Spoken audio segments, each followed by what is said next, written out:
KOSP, Brookline, Springfield. It's time for the starting lineup with Scott Purdy, Ned Reynolds, and Art Haynes on 102.1 The One. Always the sure bet. And the sure bet is that you're in the right place for all the sports coverage. Welcome back to the starting lineup. Great to have you with us. Starting lineup brought to you by Play It Again Sports, Fremont Shopping Center, Battlefield in Fremont, Springfield, Swing Right Golf at the south end of Campbell Avenue, a little bit north of Nixa, Marshfield Chevrolet at the I-44 exit, and then a couple of left turns, and you're on the north outer road to I-44, and you will see Marshfield Chevrolet. It's right there, folks, and right there are great deals for you. And the Citizens Bank of Rogersville with two locales, one adjacent to Highland Springs and the other at Rogersville itself. Ned Reynolds along with Scott Purdy. And Art Haynes. Good morning, Arthur. Morning, guys. We're going to talk a little New Mexico Lobos basketball with their new head coach. It's Amy Eagan. She was the head coach at Drury University Lady Panthers back a few years back and very successful there. Went on to Lindenwood, inherited a mess up there, turned it into something special. Now she's hoping to do the same at New Mexico. Amy, good morning. Good morning, guys. Always good to be with the best of Springfield. Oh, look at you sucking up to us already, Amy. That didn't take long. You know that. Yeah, that's so Molly. That was a Molly move right there. You know it? You learned from the master of that, I think. But, Amy, tell us about New Mexico and what was appealing to you to move from St. Charles and Lindenwood out to the Mountain West Conference in New Mexico. Yeah, absolutely. I'm still getting used to this time change thing with it. I always got to think because I'm an hour behind. But, I think just, for me, it's never been about like climbing the ladder and those kind of things, but it's been about the right fit. And, New Mexico just presented a ton of things, and a ton of opportunities, obviously, to move up to a high mid-major. And be at a school and a program that, it kind of reminds me of Drury a lot, to be honest. Like they love women's basketball. They sold 4,400 women's basketball season tickets last year. Wow. Community is just wants to be there. It's crazy because we've had numerous recruits on campus already and, we're taking them out to eat, and everywhere I've been, somebody has came up to me and said, hey, I'm a season ticket holder, or we can't wait, those kind of things. So it reminds me a lot of when I was at Drury. In that atmosphere. And one of the things that, I've said and that I loved about Drury is that, you want your players to be able to play in front of people, and have that feeling of, hey, I work so hard, we're going to be celebrated. And they definitely have that here. Women's basketball is queen and men's basketball is king here. And I think it's a really, really special place. The resources are great. And we have the opportunity to play in a high mid-major conference and be successful. So just an all-around, I think, really good fit. I'm going to tell you what, the 312 days of sunshine, man, that doesn't with it. So a really good fit. Obviously, it's different than the Midwest, and having to leave the Midwest was hard, but something that I just felt like was a great opportunity and something I couldn't pass up.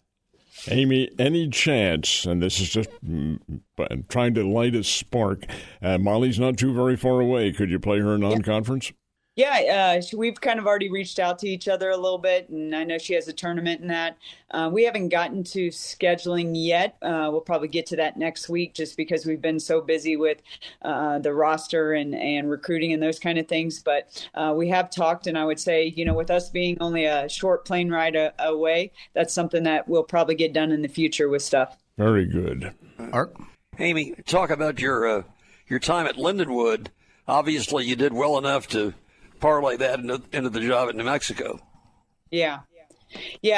I mean, it was a rebuild for sure, and I'm always going to say, that the AD there, Jason Coomer, and obviously the President Porter. I mean, they wanted women's basketball to be good there, and you're not going to be good in a situation like that if they don't want that and they don't help you with the resources, right? And so I'm very thankful that they were investing in women's basketball and they want us to be great. And, I had amazing staff that we were able to recruit some kids and keep some kids home there that really made impacts in the program that helped us be successful. I think sometimes you get to that point maybe that you feel like you max out a place. And I kind of felt like maybe we had maxed that place out. out with what we were going to be able to do and so forth with it. And so just having the opportunity to move on, but a great place, a great situation there, obviously being in the OVC. I always felt like there, we could win that conference year in and year out or have the opportunity to do that because of their commitment to women's basketball. So a good place and a great place. And I'll tell you what, living in St. Charles was pretty nice too. You're the first coach in history that actually wanted a job where a team went 2-24 the year before you got there. Yeah. At Lindenwood, and then you won 7, then you won 23 or 24, and then 25. Just an amazing turnaround story there. Now you're going to a New Mexico team that was, I believe, 22-9 last year. Different setup, different situation. You said 4,400 season tickets sold. Kind of nice or nicer to walk into that kind of situation from the get-go?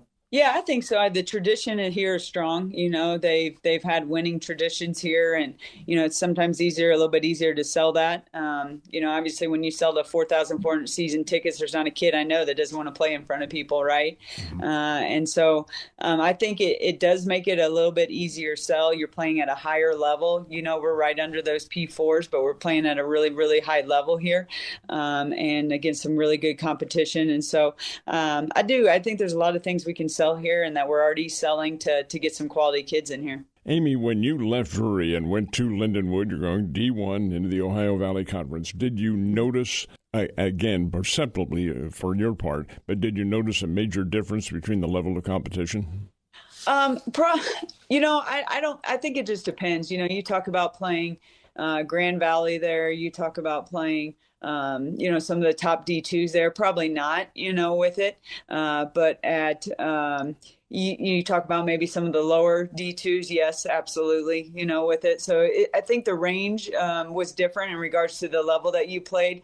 I think, you look at the range in the Ohio Valley Conference, and some of even the mid to low teams had better talent than a lot of D2 teams with it. So it just kind of depended on the range. I think if you looked at our kids and the kids we had committed at Lindenwood that ended up decommitting and going with us. Those kids, if you think about it, were committed to a D2, obviously a really, really good D2, but they were committed to a D2 and coming there and being able to do what they did, I think says a lot, not only about them, but also, about their level and about their talent. We watch games on TV with the ESPN Plus, which gives us ability to jump around and see different gyms and environments. And especially, we watched the Lady Bears this year in their first year in Conference USA, and they'd go to games and there'd be 50 people in the stands at some of these places. And I'm looking down at the attendance at New Mexico. You mentioned the 4,400 season ticket. There's 5,500 at this game and 6,200 at this one. What are they doing out there that's right that a lot of men's programs now can't even replicate in terms of attendance at that level? Yeah. The first thing I would tell you is in New Mexico and Albuquerque and that there's no professional sports, so when you look at that, I think that automatically, gets people interested in college, right? Because they want to follow somebody, they want to jump on board with somebody that has a lot of success. If you saw even our men's program this year, what they did in going to the Final Four of the of the NIT, mm-hmm. There's a lot of people that want to follow winners, with it. And so those two things I think are just really, really heavy. And then you talk about the investment in the community here from the athletic department, from the student athletes. I think it's really, really good. And so I think it just, brings people in and wants them to, makes them want to be a part of it. So I think those are the things that really, really impact the attendance here and help with the attendance here. Archer? Amy, I know it's kind of a neat setup there. You got the football stadium, the arena, the baseball park, all there together. Is the AAA park there close to? Yeah, it's actually diagonal from the pit here. And I'm going to tell you what, I came here on Saturday night to get some things and to do a little bit of work. And they wouldn't even let me in the parking lot here at the pit. It was completely packed. I couldn't believe it. I just couldn't believe it. That place had to be sold out for, a minor league baseball team. So, again, I think it's like not even just us that this community loves, but I think it's any sports.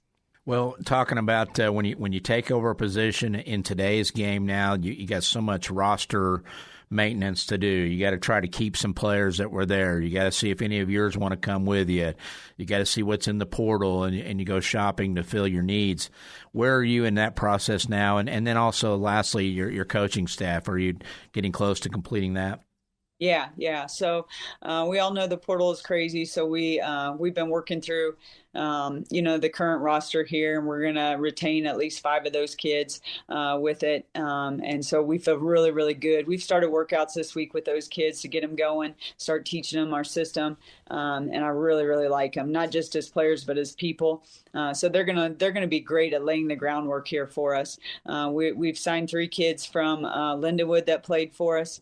Right now, they're going to come over and be impact kids for us. We expect not only on the floor, but also culture-wise and knowing our system, just great additions to us. So we're headed in a really, really good direction. We got a really big commitment last night from a PG that we really wanted. So we're excited about that. I can't release any information on her yet because she's not signed. But we feel like right now we got to get another big for sure, and then we got to get kind of a 4 player that can swing to the 5 position, then a couple wings, and then we'll be good to go with stuff. So I'm feeling really good about what we're doing. I mean, Jordan Malott, my associate head coach, and we just hired another recruiting coordinator that I can't release yet, but they're working really, really hard to put this roster together, and they're on the phone all day, every day, making that happen. And so really appreciative for what they're doing. But I feel like we're headed in a really good direction. Amy, the Lobos home court is the Pit. Many, many years ago, probably before you were born, was the site of Final Four in men's basketball. How impressive is that to you? It is awesome. You walk in, you talk about the Pit and, walking down the tunnel, and every kid we've had on campus, we're doing the ball challenge of trying to roll it up the tunnel, those kind of things. It's so, I mean, it's you get in there and it's pretty cool, with it, and just seeing all the potential of filling that with people and fans and that. We're really excited about it, but it kind of sells itself once you get down in there. Art? Amy, there's somebody that you will be coaching against on a regular basis, Heather Ezell, a Kickapoo grad, who's the head coach at Wyoming. I'm sure you're familiar with her. Absolutely. We've touched base just a few times, even when I was at Lindenwood, about some kids of hers that went in the portal, and just being a Springfield kid, and that we've texted a little bit. She was one of the first ones to text me congratulations when I got the job. So I'm excited to coach against her, and she's done some great things there, and flipping that program or taking over that program, I should say, with it. So we're going to have some battles for sure. Amy, before we let you go, congratulations again on the move, and I know that your golf game was getting better out at Fremont Hills as you were progressing in that regard. Will it get better in New Mexico? It should in that environment, should it not?